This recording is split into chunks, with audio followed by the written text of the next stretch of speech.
ಎಲ್ಲರಿಗೂ ಸ್ವಾಗತ.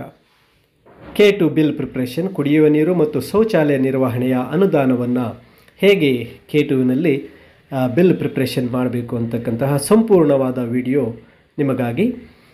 ಇಲ್ಲಿ ಕುಡಿಯುವ ನೀರು ಮತ್ತು ಶೌಚಾಲಯ ನಿರ್ವಹಣೆಯ ಅನುದಾನವನ್ನು ಯಾವ ರೀತಿ K2ನಲ್ಲಿ ಬಿಲ್ ಮಾಡಬೇಕು, ಇಲ್ಲಿ ಮೊದಲಿಗೆ ನಾವು ಕೇಸ್ ವರ್ಕರ್ ರೋಲ್ನಲ್ಲಿ ಈ ಬಿಲ್ ಪ್ರಿಪ್ರೇಷನನ್ನು ಪ್ರಾರಂಭಿಸಬೇಕಾಗತ್ತೆ.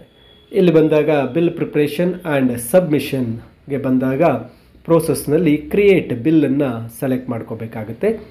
ಇಲ್ಲಿ ಕ್ರಿಯೇಟ್ ಬಿಲ್ಲನ್ನು ಸೆಲೆಕ್ಟ್ ಮಾಡಿಕೊಂಡ ನಂತರ ಬಿಲ್ ವಲಯ ಸ್ಟೇಟನ್ನು ನಾವು ಸೆಲೆಕ್ಟ್ ಮಾಡ್ಕೋಬೇಕು.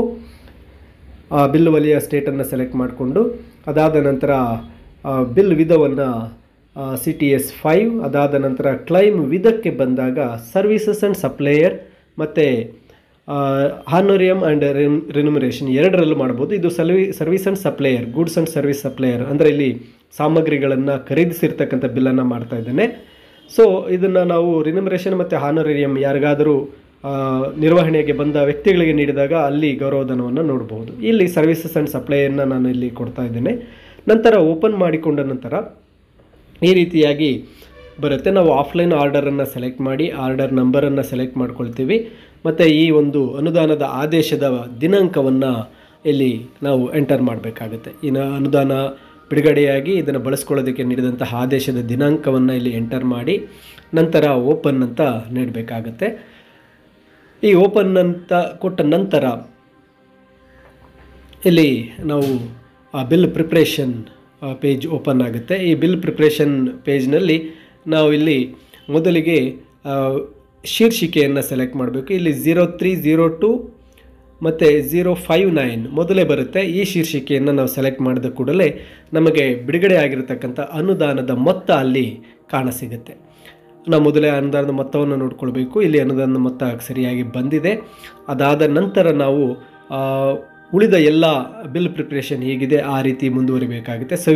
ಸವಿವರ ಬಿಲ್ಲನ್ನು ಇಲ್ಲಿ ಎಂಟರ್ ಮಾಡಬೇಕಾದ್ರೆ ಬಿಲ್ ಡೀಟೇಲ್ಸ್ನಲ್ಲಿ ಬಿಲ್ನ ಸಂಖ್ಯೆ, ವೋಚರ್ ನಂಬರ್ ಮತ್ತು ನಾವು ಆ ರಿಸಿಪ್ಟ್ ಮಾಡಿರ್ತಕ್ಕಂಥ ವೋಚರ್ನ ಡೇಟನ್ನು ಇಲ್ಲಿ ಎಂಟರ್ ಮಾಡಬೇಕಾಗುತ್ತೆ. ಇಲ್ಲಿ ವಿವರಣೆ ಕೇಳಿದರೆ ವೆಚ್ಚದ ವಿವರಣೆ ಅಂದಾಗ ಇದನ್ನು ಸರ್ವಿಸಸ್ ಅಂತ ಕೊಡ್ತೇವೆ ಮತ್ತು ಮೊತ್ತ ಎಷ್ಟು ಅಮೌಂಟ್ ಬಿಲ್ ಮಾಡ್ತಾ ಇದ್ದೀವಿ ಬಿಲ್ಲನ್ನು ಇಲ್ಲಿ ಎಂಟರ್ ಮಾಡಬೇಕು. ಮತ್ತು ಇಲ್ಲಿ ಸ್ವೀಕೃತಿ ಕೋಡ್, ಇಲ್ಲಿ ಸರ್ವಿಸಸ್ ಆ್ಯಂಡ್ ಸಪ್ಲೈ ಆಗಿರೋದ್ರಿಂದ 29 ಸ್ಟಾರ್ಟ್ ಆಗ್ತಕ್ಕಂತಹ ಒಂದು ರೆಸಿಪೆಂಟ್ ಐಡಿಯನ್ನು ನಾವಿಲ್ಲಿ ಕ್ಲಿಕ್ ಮಾಡಬೇಕಾಗುತ್ತೆ. ಇದು ಸರ್ವಿಸಸ್ ಆ್ಯಂಡ್ ಸಪ್ಲೈಯರ್ಗೆ ಮಾಡಿರ್ತೇವೆ. ಸೊ ಆ ರೆಸಿಪೆಂಟ್ ಐಡಿಯನ್ನು ಇಲ್ಲಿ ಕ್ಲಿಕ್ ಮಾಡಬೇಕು. ಮೊದಲೇ ಈ ರೆಸಿಪೆಂಟ್ ಐಡಿಯನ್ನು ನಮ್ಮ DDO ರೋಲ್ನಲ್ಲಿ ಮ್ಯಾಪ್ ಮಾಡ್ಕೊಂಡಿರಬೇಕು. ಇದಾದ ನಂತರ ಇಲ್ಲಿ ಆ್ಯಡನ್ನು ಕ್ಲಿಕ್ ಮಾಡ್ಕೋಬೇಕಾಗುತ್ತೆ. ಇಲ್ಲಿ ಆ್ಯಡನ್ನು ಕ್ಲಿಕ್ ಮಾಡಬೇಕು. ಇದನ್ನೆಲ್ಲವನ್ನು ಸರಿಯಾಗಿದೆಯೇ ಪರಿಶೀಲಿಸಿಕೊಂಡು ನಂತರ ಆ್ಯಡನ್ನು ಕ್ಲಿಕ್ ಮಾಡೋಣ. ಕ್ಲಿಕ್ ಮಾಡಿದ ನಂತರ ಸ್ವೀಕರಿಸುವರ ಒಂದು ಸೆಳೆಯುವಿಕೆ ಪ್ರಮಾಣ ಈ ರೀತಿ ಇದೆ. ಯಾವ ಒಂದು ಮೋಡ್ನಲ್ಲಿ ಅವರಿಗೆ ನಾವು ಈ ಒಂದು ಅಮೌಂಟನ್ನು ನೀಡ್ತಾ ಇದ್ದೀವಿ ಅಂತಕ್ಕಂಥದ್ದನ್ನು ಸೆಕೆಂಡ್ ಒಂದು ಟ್ಯಾಬನ್ನು ಕ್ಲಿಕ್ ಮಾಡಿ ಅಲ್ಲಿ ಈ ಪೇಮೆಂಟನ್ನು ಸೆಲೆಕ್ಟ್ ಮಾಡ್ಕೋಬೇಕು. ಈ ಪೇಮೆಂಟನ್ನು ಸೆಲೆಕ್ಟ್ ಮಾಡಿ ನಂತರ ಈ ಒಂದು ಬಿಲ್ಲನ್ನು ನಾವು ಫಾರ್ವರ್ಡ್ ಮಾಡಬೇಕಾಗತ್ತೆ. ಸೊ ಇದು ಕೇಸ್ ವರ್ಕರ್ ರೋಲ್ನಲ್ಲಿ ಮಾಡ್ತಕ್ಕಂಥದ್ದು. ಕೇಸ್ ವರ್ಕರ್ ರೋಲ್ನಲ್ಲಿ ಈ ಫಾರ್ವರ್ಡ್ ಮಾಡೋದಂಥ ಬಿಲ್ಲನ್ನು ನಾವು ಸೂಪ್ರಿಡೆಂಟರ್ ರೋಲ್ನಲ್ಲಿ ಉಳಿದ ಎಲ್ಲ ಬಿಲ್ಲುಗಳ ಹಾಗೆ ಸೂಪ್ರಿಡೆಂಟ್ ರೋಲ್ ಹಾಗೂ DDO ರೋಲ್ನಲ್ಲಿ ಮಾಡಬೇಕಾಗತ್ತೆ. DDO ರೋಲ್ನಿಂದ ಮತ್ತೆ ಅದು ಕೇಸ್ ವರ್ಕರ್ ರೋಲ್ಗೆ ಬಿಲ್ ಪ್ರಿಂಟಿಂಗ್ ಬರುತ್ತೆ.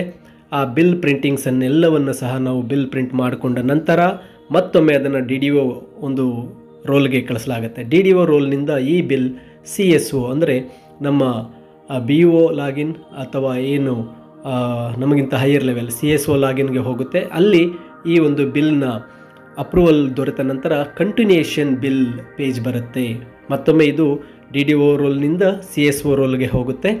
ಅಲ್ಲಿ CSO ರೋಲ್ನಲ್ಲಿ ಅಪ್ರೂವ್ ಮಾಡಿದ ನಂತರ ಕಂಟಿನ್ಯೂಯೇಷನ್ ಬಿಲ್ ಬರುತ್ತೆ. ಕಂಟಿನ್ಯೂಯೇಷನ್ ಬಿಲ್ಲನ್ನು ನಾವು ಪ್ರಿಂಟ್ ಮಾಡಿಕೊಂಡು ಈ ಒಂದು ಅನುದಾನ ಏನಿದೆ ವಾಟರ್ ಆ್ಯಂಡ್ ಟಾಯ್ಲೆಟ್ ಫೆಸಿಲಿಟೀಸ್ ಅನುದಾನವನ್ನು ಬಳಸಬೇಕಾಗುತ್ತೆ. ಈ ಎಲ್ಲ ಸ್ಟೆಪ್ಸನ್ನು ನಾವು ಈ ಒಂದು ವಿಡಿಯೋದಲ್ಲಿ ಕಾಣಬಹುದಾಗಿರುತ್ತೆ.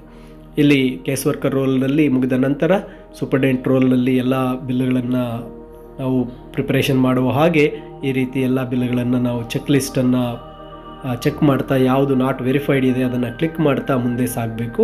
ಇದು ಸೂಪರಿಂಟೆಂಡೆಂಟ್ ರೋಲ್ ಮತ್ತು DDO ರೋಲ್ ಎರಡರಲ್ಲೂ ಸಹ ಸೇಮ್ ಪ್ರೊಸೀಜರ್ ಎಲ್ಲ ಬಿಲ್ಗಳ ಹಾಗೆ ಮಾಡಬೇಕಾಗುತ್ತೆ. ಅದಾದ ನಂತರ ಮತ್ತೆ ಇದು ಕೇಸ್ ವರ್ಕರ್ ರೋಲ್ಗೆ ಹೋಗುತ್ತೆ, ಅಲ್ಲಿ ಪ್ರಿಂಟ್ ಮಾಡ್ಕೋಬೇಕು. ಮತ್ತು ಅದನ್ನು ನಾವು ಬಿಲ್ ಫಾರ್ವರ್ಡ್ ಮಾಡಿದಾಗ DDO ರೋಲ್ಗೆ ಬರುತ್ತೆ.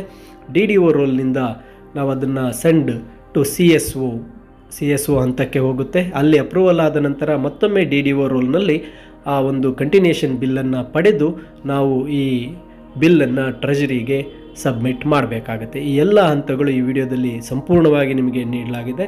ಪೂರ್ತಿ ವಿಡಿಯೋನ ನೋಡಿ ಹಾಗೂ ಈ ಬಿಲ್ನ ಯಾವ ರೀತಿ ಪ್ರಿಪ್ರೇಷನ್ ಮಾಡಬಹುದು ಅಂತಕ್ಕಂಥ ಎಲ್ಲ ವಿವರಗಳನ್ನು ಇಲ್ಲಿ ಸವಿವರವಾಗಿ ನೀಡಲಾಗಿದೆ. ಕೊನೆಯಲ್ಲಿ CSOನಿಂದ ಬಂದಂತಹ ಬಿಲ್ಲನ್ನು ಕಂಟಿನ್ಯೂಷನ್ ಬಿಲ್ಲನ್ನು ನಾವು ಪ್ರಿಂಟ್ ಮಾಡಿಕೊಂಡು ಅದಕ್ಕೆ BO ಕಡೆಯಿಂದ ಸಿಗ್ನೇಚರನ್ನು ಪಡೆದು ನಂತರ ಆ ಬಿಲ್ಲನ್ನು ನಾವು ಟ್ರೆಜರಿಗೆ ಸಬ್ಮಿಟ್ ಮಾಡಬೇಕಾಗುತ್ತೆ. ಎಲ್ಲ ಹಂತಗಳು ಇಲ್ಲಿ ಸಂಪೂರ್ಣವಾಗಿದೆ. ವಿಡಿಯೋನ ಕೊನೆಯ ತನಕ ನೋಡಿ ಎಲ್ಲ ಹಂತಗಳನ್ನು ಫಾಲೋ ಮಾಡಿ ಬಿಲ್ಲನ್ನು ಪ್ರಿಪ್ರೇಷನ್ ಮಾಡಬಹುದಾಗಿರುತ್ತೆ.